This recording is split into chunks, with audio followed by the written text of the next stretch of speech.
Alors mes chers amis, bonjour. Il y a des personnes qui m'écrivent et me demandent si dans leur programme d'immigration pour un pays de l'espace Schengen, elles peuvent inclure soit leurs conjoints, soit leurs enfants. Alors, je vais vous répondre à travers cette vidéo à cette préoccupation que vous avez, que beaucoup d'entre vous avez. Alors, le primo-demandeur, en général, que ce soit pour les études, que ce soit pour le travail, le primo-demandeur qui sollicite un visa, il le sollicite pour lui, d'abord pour lui. Il n'y a pas de programme, il n'y a pas de possibilité quand on sollicite un visa européen, particulièrement de l'espace Schengen, d'y aller avec la famille. Quand je dis qu'il n'y a pas, ce n'est pas dans l'absolu, sauf exception.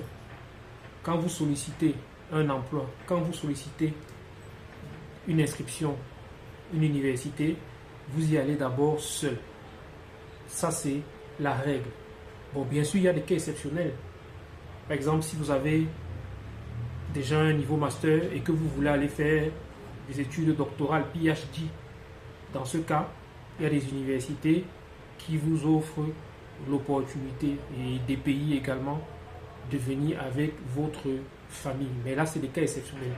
Il y a très peu de gens qui quittent l'Afrique ou un autre continent pour aller faire un doctorat en Europe. Donc, d'une manière générale, la règle, c'est que vous y allez seul, d'abord. Ok, que ce soit pour travailler, que ce soit pour étudier.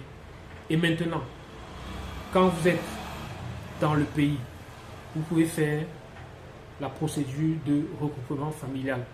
Donc, une fois que vous avez votre titre de résidence, et ça c'est notamment ce qui concerne les travailleurs, parce que les étudiants, évidemment, ce ne sera pas possible, parce qu'en tant qu'étudiant, vous n'avez pas de revenus, donc vous n'avez pas la possibilité de démontrer aux autorités d'immigration de votre pays que vous pouvez subvenir aux besoins de votre famille. Donc ça concerne les travailleurs. Donc si vous avez un contrat de travail dans un pays européen et que c'est un contrat de travail de longue durée, vous pouvez faire venir votre famille, vous pouvez procéder au regroupement familial une fois que vous avez obtenu votre titre de résidence, mais à la condition que vous apportiez la preuve que vous pouvez subvenir aux besoins de votre famille sans recourir à l'État.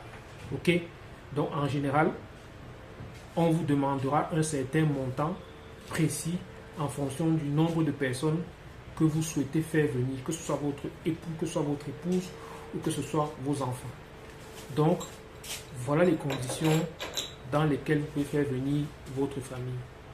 Premièrement, obtenir votre titre de résidence. Deuxièmement, prouver que vous avez des revenus qui vous permettent de nourrir, de s'occuper de votre famille, que ce soit votre époux ou vos enfants. Donc, voilà les conditions dans lesquelles vous pouvez faire venir votre famille quand vous êtes travailleur dans un pays européen. Donc, si vous voulez en savoir plus, si vous voulez des conseils personnalisés, n'hésitez pas à nous contacter. Ok, nous sommes présents au Portugal, nous sommes présents au Cameroun. Je vous demande par ailleurs de vous abonner à notre page et de liker cette vidéo et de la partager. Mon nom est Thierry Simo. Je vous dis à la prochaine.